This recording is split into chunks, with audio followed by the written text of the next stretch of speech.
একদম বেসিক দুটো সেলাই দিয়ে আজকের কাজটা কিন্তু আমি করেছি। দেখো আজকের কাজটা কিন্তু খুবই কালারফুল। কেন বলো তো? আজকের কাজটাতে পুরোটাই আমি কিন্তু দেখো শেড সুতো ব্যবহার করেছি। একটা সুতোতে 2-3 রকমের শেড আছে, তাই তো কাজটা এত কালারফুল হয়েছে। আর আজকে পুরো কাজটাতে আমি কিন্তু দুটো বেসিক সেলাই ব্যবহার করেছি। কি বলো তো দুটো বেসিক সেলাই? তোমরা যারা জানো তারা কিন্তু অবশ্যই আমাকে কমেন্ট করে জানিও। তা বাদেও আমি তো বলেই দেব যে কি দুটো বেসিক সেলাই ব্যবহার করে আমি পুরো কাজটা কমপ্লিট করলাম। আর জানতে হলে আমার সাথে থেকো তোমরা। কাজ করার ফাঁকে আমি নিশ্চয়ই বলে দেব। দেখো কথা বলতে বলতে আমার কিন্তু পাতা সেলাইটা হয়ে গেল।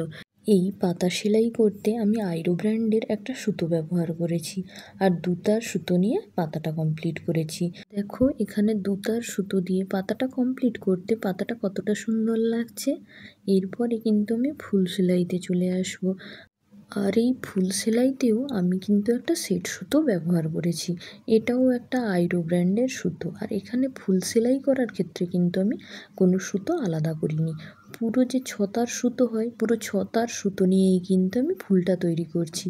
আর হ্যাঁ, ভিডিওর প্রথমের দিকে আমি কিন্তু তোমাদের বলেছিলাম দুটো বেসিক সেলাই দিয়ে কিন্তু আজকের পুরো কাজটা করেছি। তখন কিন্তু তোমাদের নাম বলিনি, এখন বলছি। আমি আজকে লেজি ডেজি স্টিচ আর ফিশবোন স্টিচ এই দুটো বেসিক সেলাই দিয়ে কিন্তু পুরো কাজটা করেছি। যদিও বা মাঝখানে একটু খালি স্টিম স্টিচ ব্যবহার করেছি, কিন্তু সেটা খুবই সামান্য। তাই আমি আজকে পুরোটা কিন্তু ডেজি স্টিচ আর ফিশবোন স্টিচ দিয়ে করেছি, ওটাই বললাম। যেহেতু একটু স্টিম স্টিচও ব্যবহার করেছি, তাই আমি আগেভাগে বলে দিলাম। কেননা আবার অনেকে কমেন্ট করবে তুমি তো স্টিম স্টিচও ব্যবহার করেছো, কই তার নাম তো বললে না। তাই বাবা আগেভাগে স্যারেন্ডার হয়ে গেলাম। যেহেতু মেন কাজটা ফিশবোন স্টিচ আর ডেজি স্টিচ দিয়ে করেছি, তাই আমি এই দুটো বেসিক সেলাইয়েরই নাম নিলাম। এরপরে যদি তোমরা আরও অন্য কোনো বেসিক সেলাই দেখতে চাও, তাহলে কিন্তু আমাকে কমেন্ট করে জানাতে পারো। তোমাদের সঙ্গে গল্প করতে করতে আমার কিন্তু ফুলের ম্যাক্সিমাম পোর্শনটা হয়ে গেছে। আর 4টে মতো পাপড়ি দিলেই আমার পুরো ফুলটা কমপ্লিট হয়ে যাবে। এখানে কিন্তু আমি 3টে যে ফুলের ড্রয়িং করে রেখেছি, 3টেতেই কিন্তু আমি এখানে সেট সুতো ব্যবহার করব। পুরো কাজটাতেই আমি এখানে আইরো আর অ্যাঙ্কার এই দুটো ব্র্যান্ডেরই সুতো ব্যবহার করেছি। তাই তোমরা যারা কমেন্ট করো যে কোন কোম্পানির সুতো ব্যবহার করেছো দিদিভাই বা আপু, তাদেরকে বলবো যে তোমরা পুরো ভিডিওটা দেখো, তাহলেই বুঝতে পারবে। কেননা প্রত্যেকটা ভিডিওতেই কিন্তু আমি বলে দিই আমি কোন কোম্পানির সুতো ইউজ করেছি। তারপরেও যদি কোনো কোয়ারি থাকে তাহলে তোমরা ডেসক্রিপশান বক্সে দেখবে। ডেসক্রিপশানেও কিন্তু আমি লিস্ট দিয়ে দিই যে আমি কোন কাজটা করার জন্য কোন কোম্পানির সুতো ব্যবহার করেছি আর কোন স্টিচ ব্যবহার করেছি। ওখানে গেলেও তোমরা কিন্তু বুঝতে পারবে। তারপরেও যদি না বুঝতে পারো তাহলে আমাকে কমেন্ট করে জানিও। আমার যতটা সাধ্য আমি কিন্তু উত্তর দেওয়ার চেষ্টা করব। এরপরে ফুল সেলাইটা হয়ে গেলে আমি কিন্তু ফুলের যে পরাগরেণুর অংশটা ওইটা সেলাই করতে চলে আসব। এই পরাগরেণুর অংশটা কিন্তু আমি ফ্রেঞ্চ নট দিয়ে ভর্তি করে দিচ্ছি। পরাগরেণু বলতেই আমার কাছে যেন ফ্রেঞ্চ নটটা সবচেয়ে বেশি ভালো লাগে, তাই আমি ফ্রেঞ্চ নট দিয়েই পরাগরেণুটা কমপ্লিট করছি। আর এখানে দেখো আমি অন্য আর একটা সেট সুতো নিয়ে কিন্তু পরাগরেণুটা দিচ্ছি। এটা একটা অ্যাঙ্কারের সেট সুতো, এটা কিন্তু আইরো কোম্পানির নয়। অ্যাঙ্কারের এই সেট সুতোটা আমার এতটাই ভালো লাগে যে কি বলবো। তাই আমি যখনই হাতের কাছে পাই তখনই আমি সংগ্রহ করে রেখে নিই।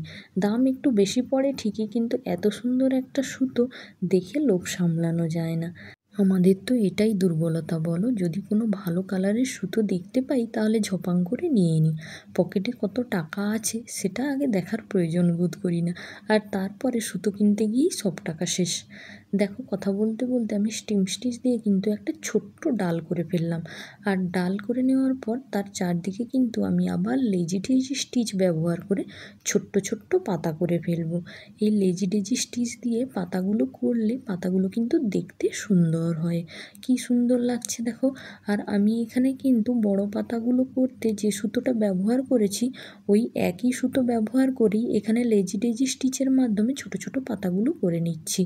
ওই বড় পাতাটা করার পর যে 4 সুতো বেঁচে গেছিলো ওই 4 সুতো দিয়েই কিন্তু আমি এখানে ছোট ছোট লেজি ডেজি স্টিচ দিয়ে পাতাগুলো করে নিচ্ছি। কেন লেজি ডেজি স্টিচ যদি 2 সুতো দিয়ে দেওয়া হয় তাহলে কিন্তু ওটা প্রচুর পাতলা হয় আর খুব একটা আমার কাছে দেখতে ভালো লাগে না। তাই আমি 2 সুতো দিয়ে ওই ফিশবোন স্টিচ ব্যবহার করে বড় পাতাগুলো করে নিয়েছিলাম। আর এই ছোট পাতাগুলো করার জন্য 4 সুতো ব্যবহার করেছি। আমার ভিডিও যদি ভালো লাগে তোমরা পাশে থেকো বন্ধুরা। Thanks for watching.